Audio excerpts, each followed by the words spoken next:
So, today I want to talk about secularism and Canadian law because this has come up multiple times in recent news. We just had the Trinity Western University ruling. I'll get into a little bit of that, but we've also talked a bit about that, so I might use that as a launching point to look at what other cases are coming up. But I also want to reflect back on a couple of the other big ones because a surprising amount has happened in just the last 3 years in Canadian law that's really starting to shape what our country is.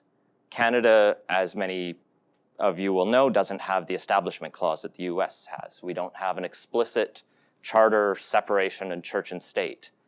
But despite the US having that, they seem to be having more problems with it, whereas I think I can give you reasons to be optimistic about where we are and where we're going. And the biggest reason for that is the Saguenay ruling that I want to start off on. So I'm going to talk about 4 recent Supreme Court of Canada rulings. For anyone who doesn't know, the Supreme Court of Canada is the highest court in this land. It rules on appeals from provincial appeal courts and the federal appeal courts, who rule on appeals from superior courts across the country. So if you feel aggrieved, you might go to a human rights tribunal and make a complaint there, or in a divorce case, you might be going to the Supreme Court. If you think there was an injustice or the judge didn't do the law right, you can appeal that to the Court of Appeal. They can choose to hear it or not. If you don't like their decision, you can appeal that to the Supreme Court of Canada. Their word is final, and they are actually above Parliament on constitutional issues. So in the UK, Parliament doesn't have to listen to the Supreme Court there. They can just go and ignore those rulings and just pass a law that's unconstitutional because they don't have a written constitution. And since 1982, we do.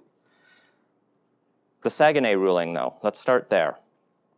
In 2006, there's this guy, Alain Simoneau, and he lives in Saguenay, which is a town north of Quebec City. And he's politically involved, and he's an atheist, and he goes to town council, and the mayor at the time is Jean Tremblay. And before every council meeting, when people are in the room, he starts doing a Catholic prayer every day. And he does obvious Catholic motions. He says very Catholic things.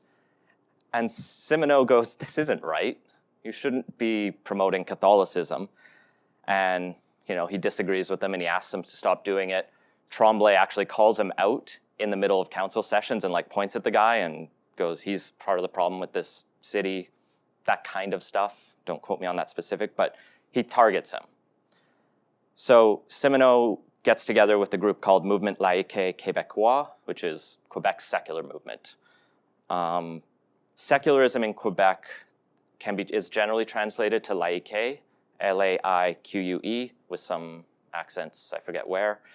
But that word relates to a French concept of secularism, which isn't always a direct translation. So when we get to what the Supreme Court actually says, they don't use the word secularism, partially because of this translation issue, I think. It's not like they don't want to call this a secular country. So MLQ, which is Mouvement Laïque Québécois, and I'll just shorten it to MLQ because my French is bad. And Simoneau filed this complaint with the Quebec Human Rights Commission, which is called the commission is called the Commission des droits de la personne et des droits de la jeunesse, the Rights of People and Kids Commission. They look at it, and provinces that have human rights commissions, those are the first body you go to. They're essentially an organization set up at arm's length from the government to look at human rights issues. And if they think there's a substantial one there, they will file it as a complaint in a tribunal. BC had a human rights commission until 2001, when a government got in that didn't like it. They tore it down and were close to rebuilding it again. The idea here is that it frees up a bit of time for the tribunal, so they're only taking on substantial cases rather than just everyone with a grievance, which slows down your court system. Luckily for Simoneau, this commission thought his grievance was legitimate.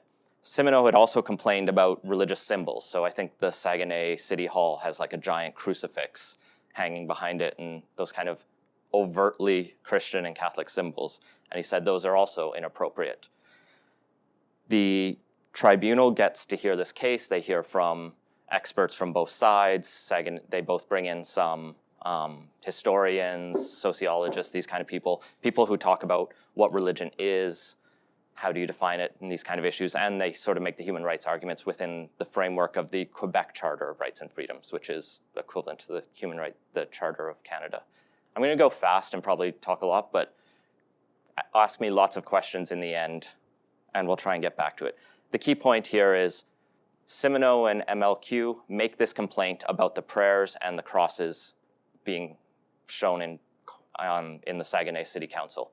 While he's making this case, though, I think Tremblay realized he doesn't have a good chance of winning when he's doing Catholic prayers every day. So they pass a bylaw that actually makes it a non-denominational prayer, a sort of praise be to God, let's begin our council meeting.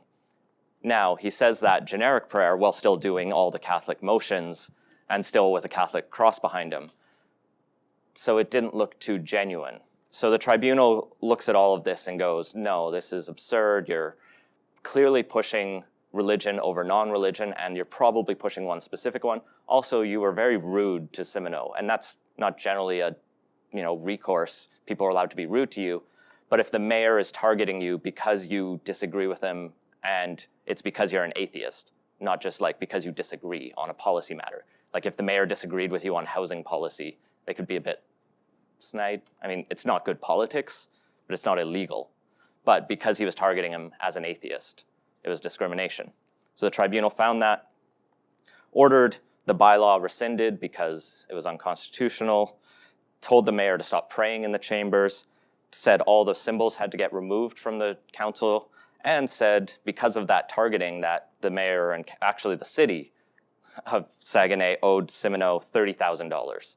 And the Human Rights Commission or Human Rights Tribunals can award damages. They don't generally award that much, but they found this to be so egregious and like clearly they were out to get Simoneau. The mayor and city appealed to the Quebec Court of Appeal and things went sideways there. The Court of Appeal decided that the non-denominational prayer reflected Quebec's history and it was sort of a universal thing, so it's not that big of a deal. They also looked at the experts that Simoneau had brought in and questioned the authority of them and said, well, we'll dismiss all of their evidence. And for some reason, the question about the symbols gets pulled out at this point and knocked down, but ignored. And then that doesn't really come back up. So the Supreme Court of Canada actually only deals with the prayer and the question of symbols remains unanswered, though it's hard to see when we get to the end how those can stay. After losing at the Quebec Court of Appeal, Simoneau and MLQ appealed to the Supreme Court of Canada, who accepted the case, heard it in 2014, and ruled in 2015. Everyone on that court agreed with Simoneau and the Human Rights Tribunal. So they totally removed the Quebec Court of Appeal ruling. They said everything in there is wrong, essentially, every step of the way.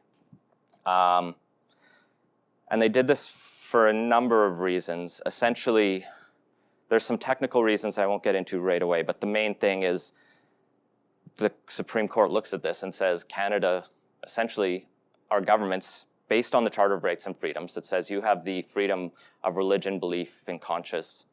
That means the government shouldn't be pushing religion. I'll read directly from the ruling because I really like this ruling. They say the state's duty of religious neutrality, so this is the phrase it uses rather than secularism, is a state duty of religious neutrality, results from an evolving interpretation of freedom of conscience and religion. It's another concept of our jurisprudence, our courts, is our Constitution evolves. It was written in '82, but we've evolved, like we recognize that sexual orientation is protected by the Charter, even though it doesn't write it down explicitly.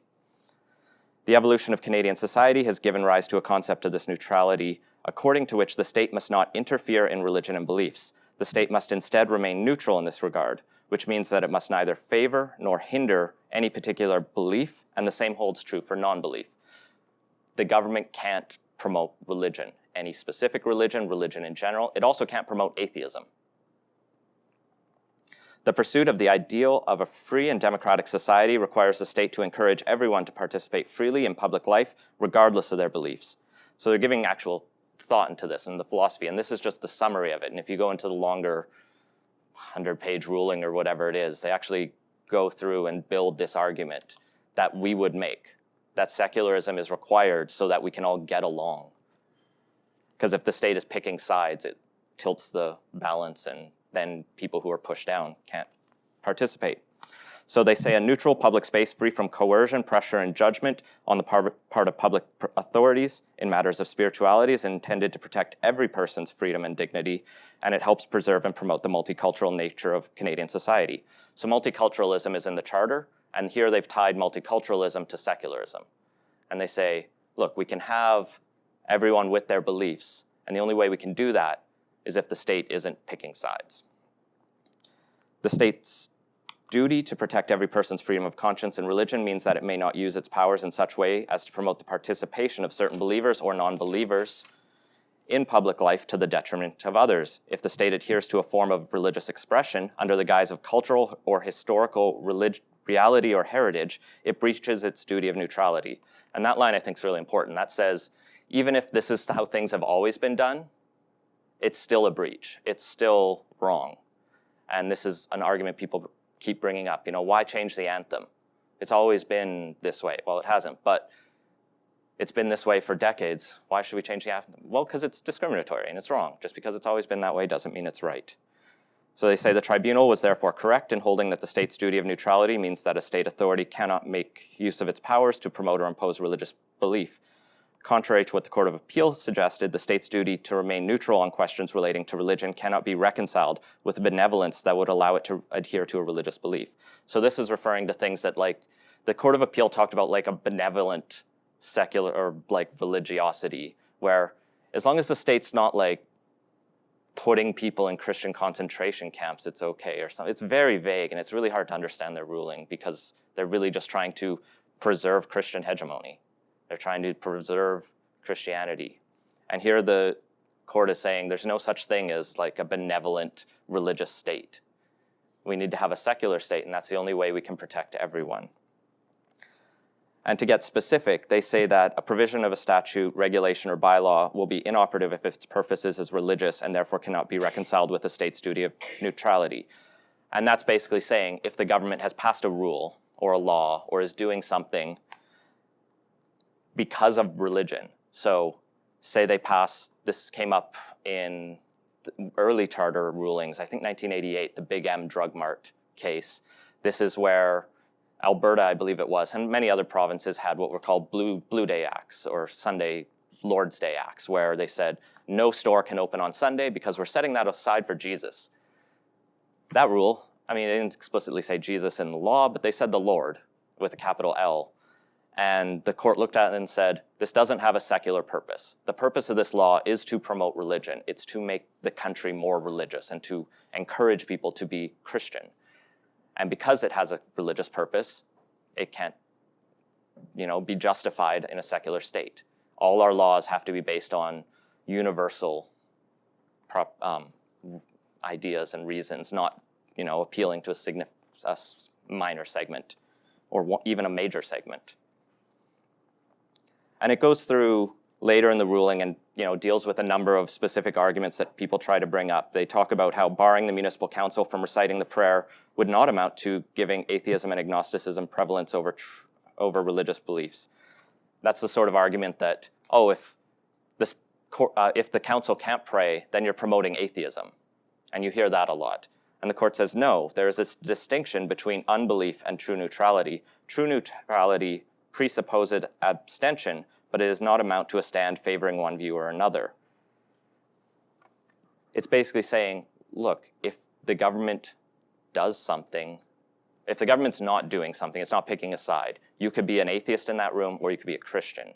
As soon as the government is doing a prayer, it's taking a side.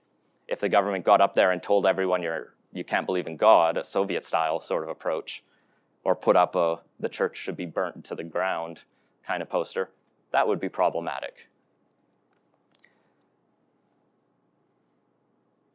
The other arguments brought up are things like the House of Commons opens with a prayer, and the court here argues that we haven't considered this really.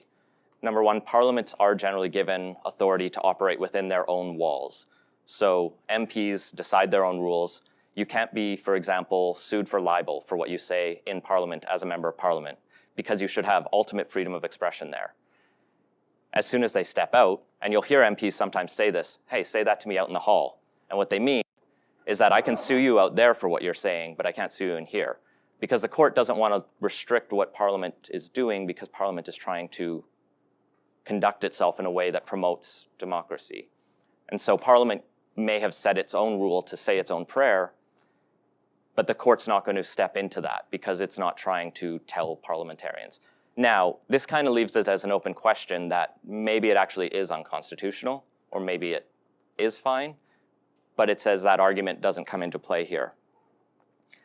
And the other argument really brought up is that the Canadian Charter starts with this preamble that says Canada is founded or recognizes the supremacy of God as part of our makeup of before we get into what all our rights are. And here they say that can't lead to an interpretation of freedom of conscience and religion that authorizes the state to consciously promote a theistic faith. The preamble articulates political theory. It's this idea that, they're just words, essentially. The preamble is continually used by the religious right to say, look, Canada recognizes the supremacy of God, therefore Canada's a Christian country. And here the Supreme Court has said, yeah, that's just kind of like what they were thinking of to frame the rest of it. All that really matters in the Charter is starting at Section 1. The preamble stuff is just flourish and to give you some ideas and put it in context. But don't worry about that. So they kind of just struck it out in a way. And that's something the court has sort of built upon. None of these elements of this case really came out of nowhere. But it was still really great to see. Because you had here, I think it was all 9 justices heard the case at the time. 8 of them wrote that majority decision that I just read from. Justice Rosalie Abella, who is still on the Supreme Court today and sided with the majority on TWU, wrote a dissent. But she still agreed that the prayer itself was unconstitutional and agreed with the Supreme Court on the end. But her problem was they took kind of a convoluted route. So this gets into a bit of administrative law where the Supreme Court has these lower court decisions, like the tribunal, and those get treated in one of 2 ways. They're generally given deference that if they make a decision, the courts try to view them as experts in that field. So you have lots of these kind of tribunals. You have human rights tribunals that deal with that. You have, what are some other ones? There's professional bodies tend to have these. Tax courts might have them. And the courts don't want to try to pretend they know better because sometimes they don't. So they try to look at it as, did you come to your decision reasonably? The other alternative is, did you make the correct decision? And correctness just means there is only one answer. Reasonableness could be 2 answers. And this is what comes up in the Trinity Western University issue because the Law Society is one of these administrative bodies. And going through all of the cases, you see issues of, did they make a good decision? And part of the problem here in BC is they threw it to a referendum of their members, and it's hard to justify that that was a well-thought-through decision when it seems like a majority vote. So the majority in this case tried to pick and choose. So they said the issue of the state's duty of religious neutrality, that's a correctness question. There's only one possible answer there, and we've decided it this way. Then they picked a bunch of other issues and decided them on reasonableness. So it's kind of a why did you do this one? Why is this question more special than this question? Whereas Abella said, let's just do them all the same. Let's just treat them all as reasonable and simplify it. Because this administrative law, which I can see is confusing a lot of people, confuses a lot of lawyers. And it confuses a lot of justices. And this is a very contentious. You don't really need to spend any time thinking about it. I just want to make you aware of why one of the Supreme Court justices did flag an issue here. And that's actually what comes up a lot in TWU, and that's why we have 4 decisions on what was otherwise a 7-2 result. So the questions I kind of want to have you thinking about, rather than that administrative question, which is, I probably didn't do a great job of explaining, the question I think that's more pertinent for us to think about in light of this case, this 2015 case, is does this make Canada more formally secular than the USA? The USA has It's explicitly written in their constitution that the state can't establish, a religion and can't get entangled in that. But here we have the Supreme Court of Canada saying very clearly we have a duty of religious neutrality, that the government can't be promoting belief or non-belief. And I guess the other questions go to the deference questions, but, and what does this decision mean going forward? Because this one's actually getting cited a lot, which is good to see. It gets cited in everything I'm going to talk about from now on. You have to remember our charter only came into force in 1982. So it's very young. It's only a little bit older than me. It's been around for my entire life, which is great, but we have, in the US, they have 200 years of case law, and that builds a legal foundation and an understanding. We have like 30 years, and some of it has changed in that time. On a medical assistance in dying, the court said no in the early 90s, and they said yes a year or two ago. The next case I want to talk about is Tunaha versus British Columbia, which was decided only in 2017. All the cases I'm going to talk about now are very recent. So this is a very interesting case. This relates to the proposed Jumbo Glacier ski resort in the East Kootenays. So the Tunaha Nation are an indigenous nation that claims territory in Alberta and into the west or the eastern edge of British Columbia. So they kind of are nomadic people with a large span of traditional territory. At the edge of that territory, and just actually outside of it, is Jumbo Glacier. So they have never actually said, we believe our ancestors and we consider that to be part of our territory. But they don't like the idea of this ski resort for multiple reasons, one of which was that they argued that one of their spirits, a grizzly bear spirit, inhabits the mountain, which they call Katmuk, and that if the ski resort is allowed to go ahead, it will chase the spirit away. And therefore, they can't pray to it, they can't worship it, not in a Christian way, but in their way, and this will destroy their religion. Therefore, allowing the ski resort to go ahead infringes their religious freedom. That's a very novel argument, and kind of challenges how I think we've generally thought of freedom of religion. Is usually we don't tie it to places, but that's a more indigenous way of thinking it. So this case was generally viewed as like, how will the Supreme Court treat indigenous religious freedom claims? And part of this is they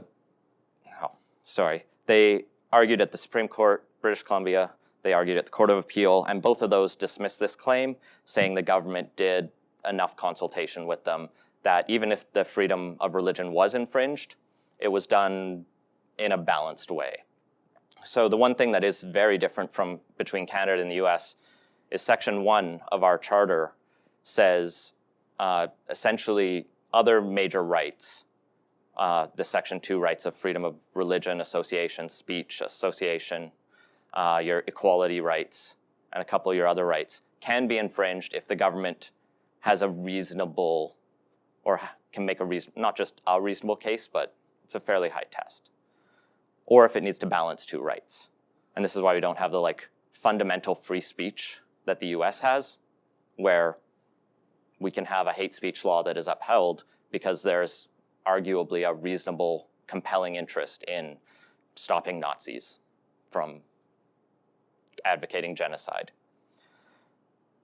So this case gets to the Supreme Court of Canada with the Tunaha people, and they lose there as well. And every one of the 9 justices would dismiss their appeal.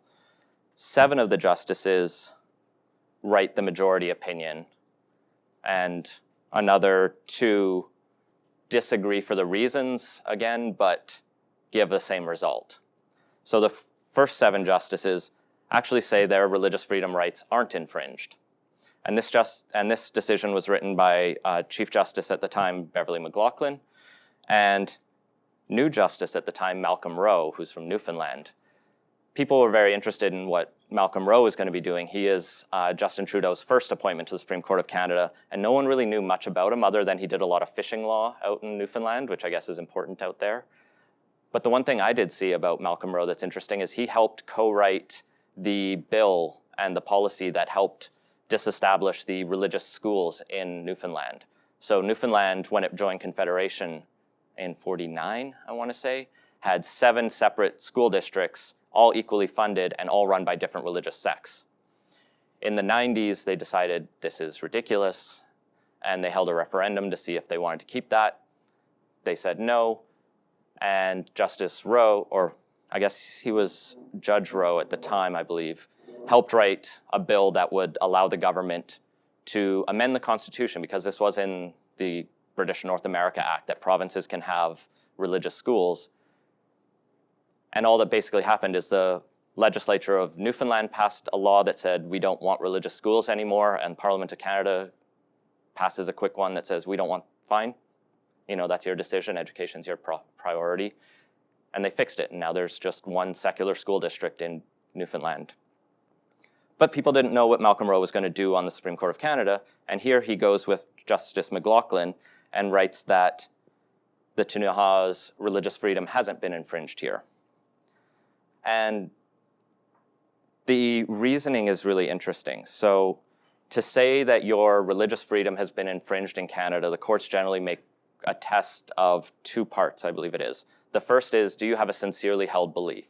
So it's not, is this what the church says? Is this in the Bible? They don't test what the text of your belief. They sort of ask you to testify before court. And this doesn't even really happen. As long as you are willing to go up and say, I sincerely believe that I am required by God to smoke weed every day. And this has happened because people tried to set up a church of weed before it was legalized.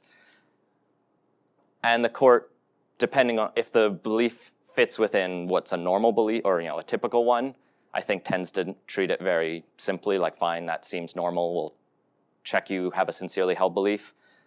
It's not clear what they do when it gets atypical like that. And I haven't reread the weed church cases to see. But in this one, they go, all right, we believe the Ktunaxa people when they say they sincerely believe the grizzly bear spirit lives there and that if the ski hill will be built, it'll go away. We believe that. But they say the second part is that the second part of the test is that the government's action has to substantially actually interfere with the belief. Now, it seems like that's happening here, but what Rowe and McLaughlin say is that what the government isn't obligated to do is to protect the object of your belief. So they can't stop you from believing anything, but they're not obligated to actually protect the grizzly bear. It's not the government's job, and they say the government shouldn't protect the object of beliefs or the spiritual focus point of worship, such as the grizzly bear spirit. So essentially, you believe in that. We're not stopping you from believing in that. But so therefore, there's no infringement here. Essentially, we're not stopping you from believing the grizzly bear spirit lives there or has gone away. Therefore, if your rights aren't infringed, there's no issue, and the ski hill can go ahead. And they made it that simple. The 2 justices who disagreed found that that would mean that their beliefs become nothing more than empty words and hollow gestures, because they'd be praying to a spirit that they don't think is actually there. So while they could still pray, it would be pointless. And so the government's actions would actually substantially interfere with the ability to practice their religion. But the 2 dissenting justices said the government's consultation was sufficient, and they tried to make reasonable accommodations to facilitate this. And in the end, it was irreconcilable, and they let the ski hill go ahead.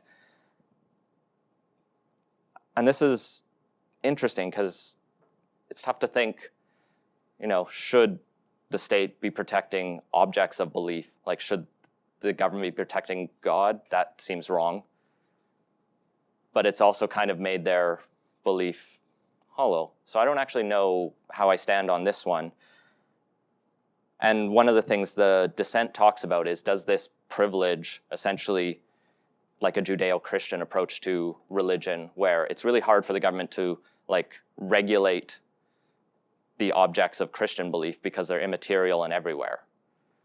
Place-based ones, like some indigenous beliefs, are more directly affected by the government. But I also don't want the government protecting spirits. So it's an interesting one. And this could also come up where if the government was protecting essentially spirits in places, what happens if you have competing religious claims? What if you have two different nations who say, actually, building it will bring our spirit there, or something?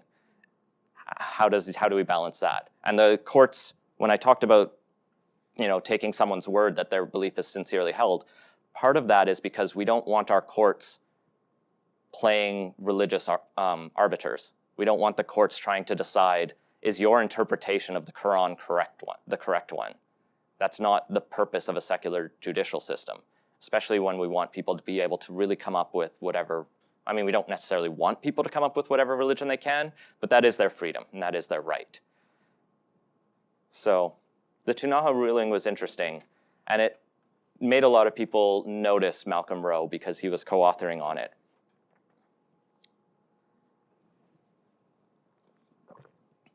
The next ruling was more widely seen as a win for the religious, though, and this is the Highwood Congregation of Jehovah's Witnesses of Calgary area, basically, versus Randy Wall.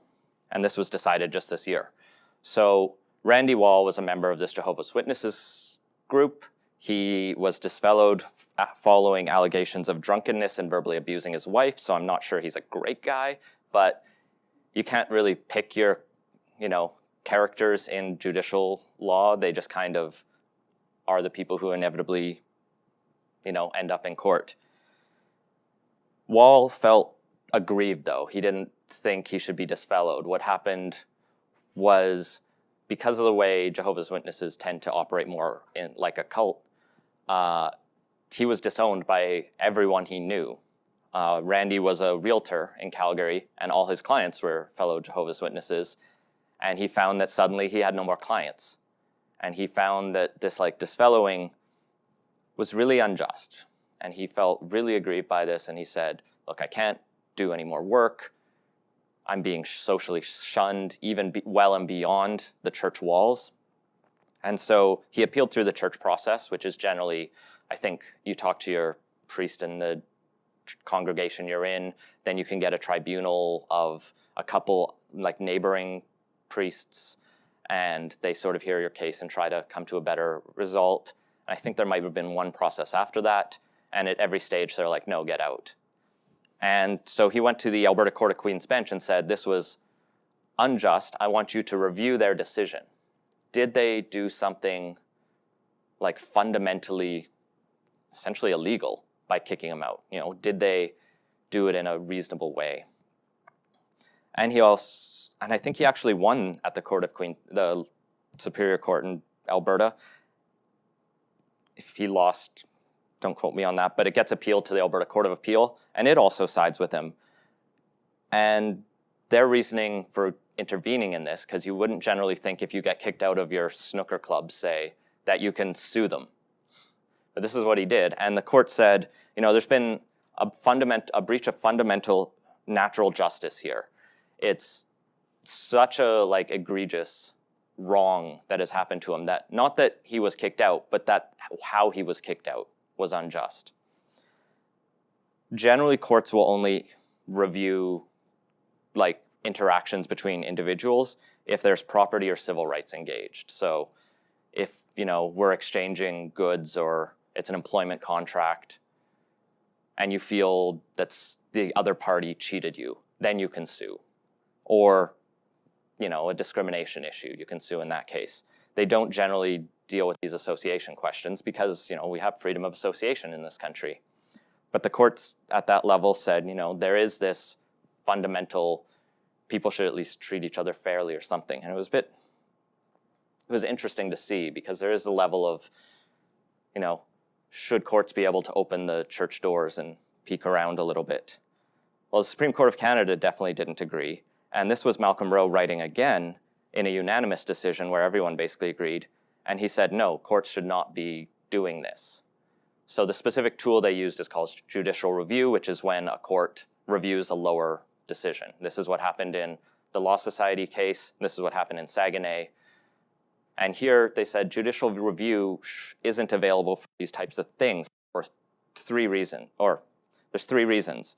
So when you are using judicial review, the point of it is to review a public decision maker, like a human rights tribunal, something acting with public authority like the Law Society. Essentially anything the government has given power, explicit power, it can review. Now, Wall's argument was, as a society, it was a creation of an act, and therefore, or like registered under the Society Act, and it was therefore given by the power by the government. Only for some reason, this church was an unincorporated society, and so it didn't really have the power there. The second reason to do judicial review is that there's an underlying legal right at play, like the property or civil rights I talked about, and Malcolm Rowe writes here, those aren't at play. And third, there has to be a justiciable issue. That is, there should be a question that the courts can decide. And here, Malcolm Rowe says, the questions at play are more religious in nature. Did they follow the rules of the Bible as they interpret them? Because the JWs actually built their appeal system on the Bible, of course, and they actually quote, I forget the verse, but they have a verse that they say, this is how we should set up our appeal system. And I've heard people use the Bible for a lot of things, but setting up legal systems based on one line is new to me. But the court's basic decision was, we don't want to be deciding whether their interpretation of the Bible is right. That's not our place, because you can have 30 Christians read the same passage and come to 40 interpretations. And it gets really fuzzy on that religious freedom question if the courts are looking at that. So they threw out Wall's appeal, and they said, he's out. And it might suck, and that might be really a garbage thing they did to him, but it's not for the courts to, fix it for him. He needs to go make better friends, I guess. And the questions here, for us, I guess, are, does this mean that religions are pretty much free to do whatever they want to their members, as long as it's not a criminal action, say, right? They can't sexually abuse their people, or they're not supposed to be able to sexually abuse their people, and so forth. But can they basically do whatever they want within their halls? And the other kind of question is, if Highwood did have more legal bylaws, would that have changed the case? Because that kind of affects almost like our own running, because we are a registered charity with a constitution and bylaws that are registered with the BC Societies Act. Would we be a little bit more reviewable? And I'm not totally sure about that. But Highwood's an interesting case, and it was hailed as a win for freedom of religion and freedom of association for the obvious reasons that the religion got to tell one guy what's what. And finally, of the cases that are complete, Trinity Western University, which I won't spend too much time on. We've talked many times about where this case came from. Basically, Trinity Western wanted to open a law school and didn't want to let gay people in through its community covenant. The law societies in BC and Ontario said no, and lawsuits ensued until it reached the Supreme Court of Canada. As a reminder, the majority, which was 5 judges, said the law school can't open, and the law societies made the right decision. They did say that the religious freedom of the members of the Trinity Western community, whatever that means, I guess the students and faculty and board of directors as individual humans, their rights were infringed, but not really that much, because there's no right to a law school. It doesn't say you need a law school in the Bible. And even by their own testimony, most of the students who would have wanted to go to a law school said, yeah, it would have been nice, but I would just go somewhere else if it's not available. So it didn't seem like they were so sincere, I guess, would be the way to put it, that they needed a Christian law school to go to hold their faith.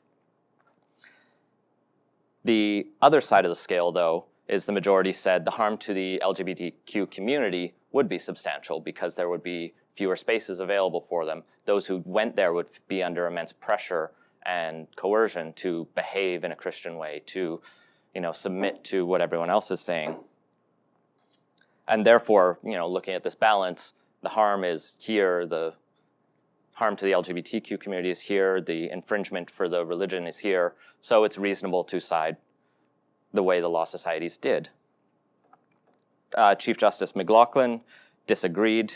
Even though she came to the same result, she said, no, actually their religious freedoms are severely infringed. They do sincerely tell us that they want a law school and that it's better for their faith to be around only Christians or people who are only acting Christian. So we have to take them at that, and therefore it is a serious infringement. But even though that scale comes up here, this one is still pretty high, and therefore it's still reasonable for the Law Society to go over here. But I guess in her view, maybe it would have been reasonable to go the other way as well. Whereas in the majority decision, since it was balanced like this, it seems like there was only one reasonable answer, and that can come up later. Malcolm Rowe gets most interesting here and really gets noticed because he goes left, like really far. He agrees with us entirely, essentially. We went there and said Trinity Western University as an institution, as a brick and mortar school and a creation of government as a society, it therefore doesn't have a religion. It doesn't believe things. And if it does, it should be subject to tests. But he goes, yeah, of course, that makes sense. We'll check off that argument. And he also agrees with the Canadian Secular Alliance and the argument we made at the Court of Appeal, which is that if we grant TWU this ability to use the covenant in the way it wants to, it's going to coerce non-believers to be Christian. Now, TWU, by its own admission, admits people of all faiths and none, and they brag about it because they want to be a diverse multicultural campus that can invite international students and make a lot of money, but they want them all to live by a Christian standard. Now, if the government is allowing this law school to do this, it's basically the government stamping this coercion of non-religious people to be religious. And this has real consequences because not everyone who goes to TWU effectively goes there by choice. Like when you talk to queer people who are at TWU, which they do exist, many of them come from conservative Christian families where they say, all right, I want to go to law school, or I want to go to whatever, post-secondary education. Their parents go, all right, well, here's the 3 schools you can go to because they're super Christian, and one of them's TWU. Other kids get there, and because they've come from those types of families, only realize they're not, straight, wanting a heterosexual marriage then. And these create the kind of complexities that I think get missed when you listen to TWU's talk, where they're like, well, we do have gay people here, but they're happy to sign it. And there are testimonies of people who are not. So Rowe brings up that that coercion as a serious issue. And because he said religious freedom has not been infringed, this is a really easy case to decide since there's no charter issue at play. The Law Society can do what it wants. No one's rights are infringed. So what's wrong with their decision? His is one of the most clean decisions in this, actually, because the majority tries to talk about this. Everyone else actually talks about these members of the TWU community whose rights are infringed, but it's never really clear what individual people those are. So when you bring a lawsuit, you generally have your name on it because you are the victim or the person whose right has been damaged, and you are seeking recourse and you're seeking the justice system to fix a problem that has happened to you. On this case, you have Trinity Western University as an organization, and you have one guy named Braden Volkanant who just wanted to go there as a law school, but he didn't really get crossed as much or teased out. So this question of who is the TWU community, I think, is a live one. And Canadian courts have generally not answered this other question of, do institutions have religious freedom? Well, Rowe has given us the first no, and maybe we can build on that to a majority opinion in the future. The two in the minority were Justice Brown and Cote. Cote is known as like the most dissenting judge, or I think that's where she's trying to go. So she just tries to, maybe not actively, but it seems like she's always on a dissent if there's going to be one. They both say that actually the 2A infringement is very great and the LGBTQ harm is not very great, and therefore this was an unreasonable decision, and they both sided with Trinity Western University. But that was 2 judges of 9. So the questions that come up from this is what does this decision mean? a lot of lawyers kind of looked at it and went, it talks a lot about charter values, which is a fuzzy phrase that people don't really know what to do with, lawyers specifically. It's a very split decision, so it's not a very unanimous, clear one. And but even more tangibly, what does this mean to programs that are accredited at TW, like their Teachers College that went through a Supreme Court battle and where they won, or I think they have a psychology department and a few other like medical ones as well. I don't know the answer to those yet, but we can look at a couple ongoing cases. I realized I rambled too long about the first cases, so I'll go through these a bit quicker. The first one is one that I've talked about on our blog in the past, and it's Weber Academy. This is a private independent school in Calgary that does receive government funding, but that's not at play here. It's sort of like West Point Grey Academy, let's say. Think of it like that. The school defines itself as a non-denominational school where they welcome students and train them in a ritzy environment, essentially. At this school were admitted 2 Muslim students, and these Muslim students believed they had the duty to pray 5 times a day, and they asked for permission from the school and their teachers to find somewhere to do that quietly so they wouldn't disturb anyone else.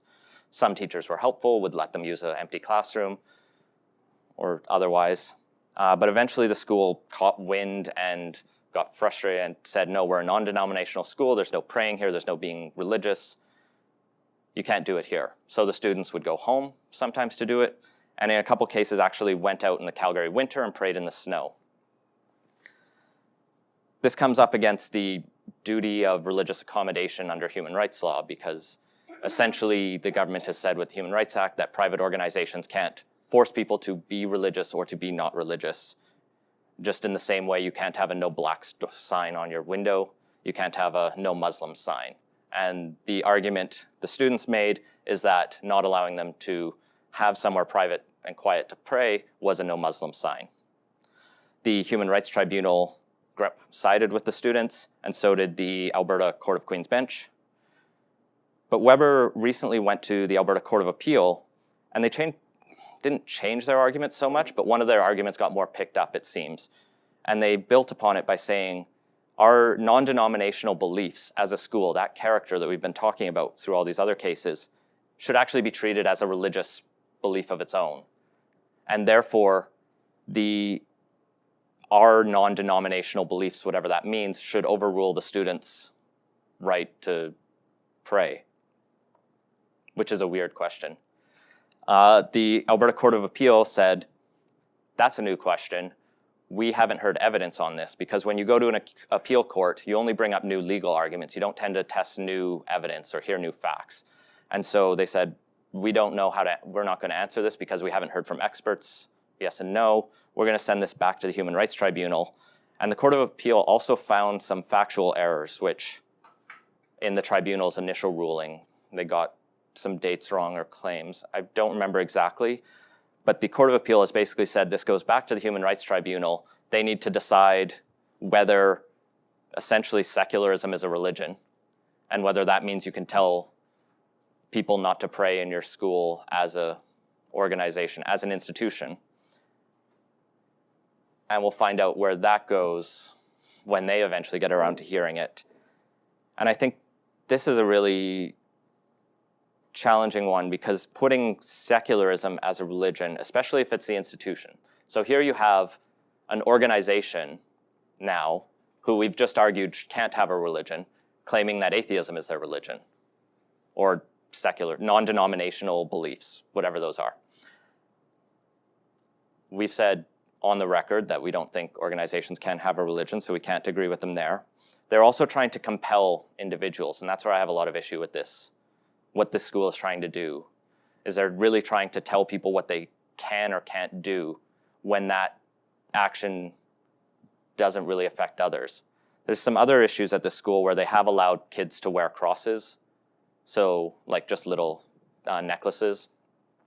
And the Muslim students brought that up as, well, why do they get to wear a cross when we can't pray when we want? And so there's some other issues like that.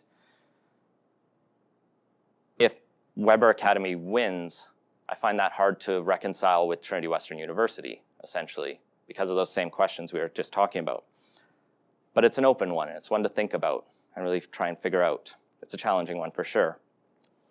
Another one that's ongoing, and, well, with Doug Ford being elected, maybe over.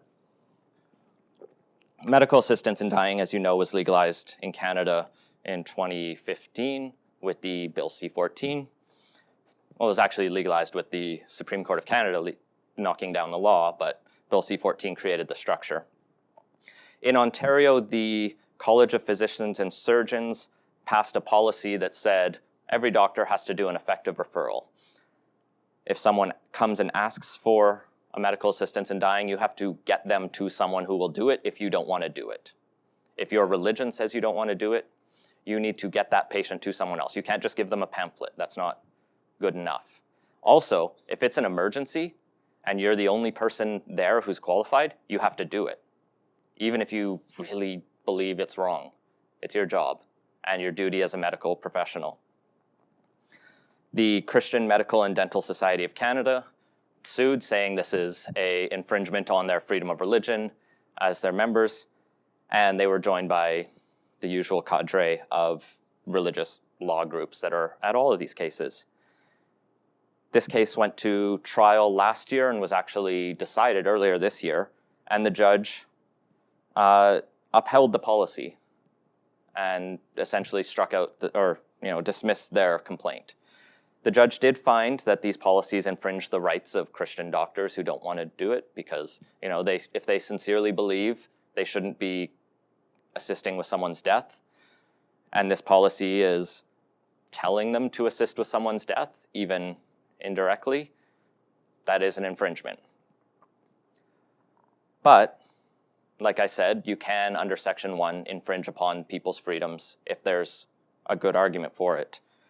And the specific test the government has set out, or the courts have set out, is 3 parts. So for your right to be infringed, the policy that is infringing it has to be something prescribed by law. That's kind of the obvious one. Otherwise, there's nothing at issue. It has to serve a pressing or substantial objective. So it can't just be because they feel like it. There has to be a purpose to it. Like, why are they doing it? And then that objective has to be done in a rational, minimally impairing, and proportionate way. And that's like a multi-pronged tier. But essentially, they have to have a good reason for it. They have to have thought it through. It has to be a secular reason, as we've talked about. It has to be the least infringing way. If you have 2 options before the government that achieve the same end, the government should choose the one that infringes fewer rights. I think that just feels like something we can all agree on. And it should be proportionate. So you shouldn't unfairly, they kind of all tie together. They shouldn't unfairly infringe. And the judge here decided Ontario's college met all of these tests. So they said the evidence demonstrates that if this policy isn't in place, there will be a risk to access to medical assistance in dying. You'll have that case of small towns where doctors, the only doctor who can perform assisted death might be an evangelical Christian who doesn't want to, and then anyone in that neighborhood can't get it. Or you'll have cases like Ian Shearer, I believe, who was here in Vancouver at St. Paul's, couldn't get an assisted death there, had to get a transfer to VGH, where he could get one, but he had to organize that himself, and it was severely taxing on him and an excruciating journey. The judge found the policy was reasonable, as the college actually had documented how they came to this decision, so they didn't just implement it without thinking. They had an evidentiary chain of thinking it through. So they showed that they thought about this. This is one thing the Law Society of BC didn't do well. Now, courts are sometimes willing to defer to lower ones, saying they're probably doing it reasonable or rationally unless you can prove they didn't. Like maybe there's a record of a speech where someone's like, fuck the Christians, let's just make them do this. That would be bad. So if you're ever on one of these tribunals, think about that. And the judge even writes, the goal of ensuring access to healthcare, in particular equitable access to healthcare, is pressing and substantial. The effective referral requirements of the policies are rationally connected to the goal, and the requirements impair the individual applicant's rights as little as possible in order to achieve it. Essentially, they meet the test. There's maybe other ways to do it, but this is a reasonably good one and seems to be the best way to do it. And they hold the same questions on those emergency ones. Like if you're the only doctor there in the emergency and that person meets the criteria. Now the question is, with the change in government in Ontario, will there be pressure for the College of Physicians and Surgeons to rescind this policy for something that's more like the rest of Canada? Ontario and I think Nova Scotia are the only two provinces with a policy this good, that like dying with dignity in Canada, rubber gold steals. BC's, I think the effective referral is much less onerous. They don't have to physically get you there, essentially. But the question on if this doesn't get overturned by the government, and I don't know the politics of how the government can interact with the college. I think the college is pretty independent. So if this does get appealed by the Christian doctors, what does TWU mean here? Because TWU seems to suggest that the government has actually more space to infringe upon religious freedom when there's other pressing goals. So not just willy-nilly, but LGBTQ equality, access to healthcare. These could be justifications to uphold this ruling. And the other question is just politically, how do we get more provinces to do what Ontario did and make sure people have access to assisted dying? Well, now we can at least point to a decision that says it's going that way. Next up, quickly, is Canada Summer Jobs, which is an ongoing controversy that I've talked about before. Basically, the Trudeau government, the government has this program where individual nonprofits or organizations can apply for funding for a summer student. That funding is doled out by the MP in the riding. They get the applications and they get to choose. And so in the past, a lot of actually very vocally and actively anti-choice organizations, like the Canadian Centre for Bioethical Reform, I think it's called, the ones who put those like graphic anti-abortion posters on campuses, they were getting money for this. And the Liberals didn't like this because they're officially a pro-choice party. And so they put in a policy that said, if you are going to apply for this money, you have to check a box that says, the job and my organization's core mandate respect the individual human rights in Canada, the values, the Charter of Rights and Freedoms, and this includes explicitly reproductive rights and the right to freedom of discrimination. And it names all of the grounds, including sexual orientation and gender identity. So your job and your organization can't be anti-choice, it can't be homophobic, it can't be transphobic, or racist or other things. Right to Life Association of Toronto, which has gotten money from this program in the past, refused to sign that for some reason, and they sued. They said, and they didn't just sue, they asked for an injunction. So an injunction, a preliminary injunction, is when you ask the court, when you're filing a lawsuit, to stop the law from coming into effect. So before we've even decided whether you're right or the government's right, let's just put the law on pause because it might be really bad. Bad things could happen if it comes into play. And because of that, there's a test for injunctions, which is basically that your issue has to be a serious constitutional issue.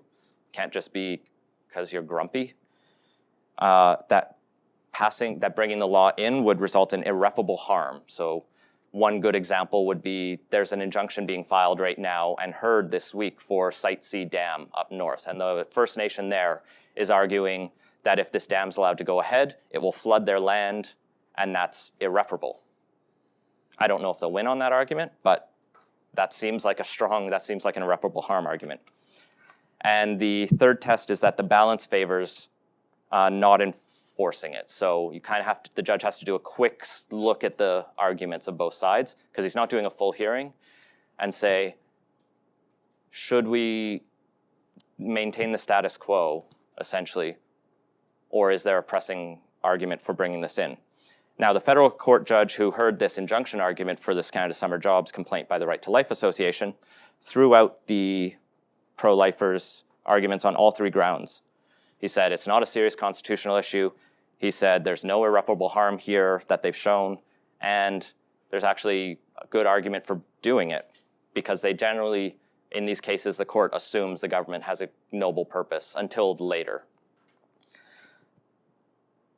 And that's fun. It's fun to see the court actually say that, you know, this isn't a serious constitutional issue. They're just complaining that they don't get a privilege that they used to get because this money wasn't guaranteed to everyone. The other interesting thing to this is the Right to Life Association didn't actually provide any evidence of how not getting this money would harm them. They didn't give a budget. They didn't give their constitution. So they kind of just complained they weren't going to get money while saying, we'll be forced to shut our doors if we don't get this. But then they didn't prove it. So the judge was really harsh on them for that. He's like, come on, if you're going to claim harm, you have to do some work. But this case is still going ahead. So it'll come to a full hearing, and we'll have to see where that goes. There is an argument here that this is compelled speech, that this is the government forcing organizations to take a stand on issues that they don't necessarily want to take a stand on.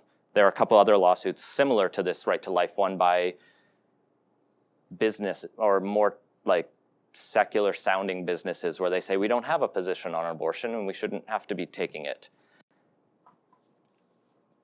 This again comes up against this TWU idea of the government has a compelling purpose for doing this, of wanting to promote human rights, and will that overrule the arguments there? The final one I'll touch on quickly actually came out after TWU. It's the only one, it's an interim ruling. But it cites the Trinity Western University ruling, and that's why I'm sort of optimistic. I keep alluding back to it. So this is Alberta's Gay Straight Alliance Bill 24 that happened. Essentially, the Alberta NDP passed Bill 24 early in their mandate, which would require all public schools, independent schools, other schools to not just have policies that prevent anti-gay bullying or gay bullying, but actually explicitly allow gay straight alliances in those schools and ban them from blocking them, and just basically also tell those schools that they can't tell parents if those kids join those clubs. The independent schools, which are largely religious in Alberta, complained and sued, and they filed again for an injunction saying, we don't want this act to come into play.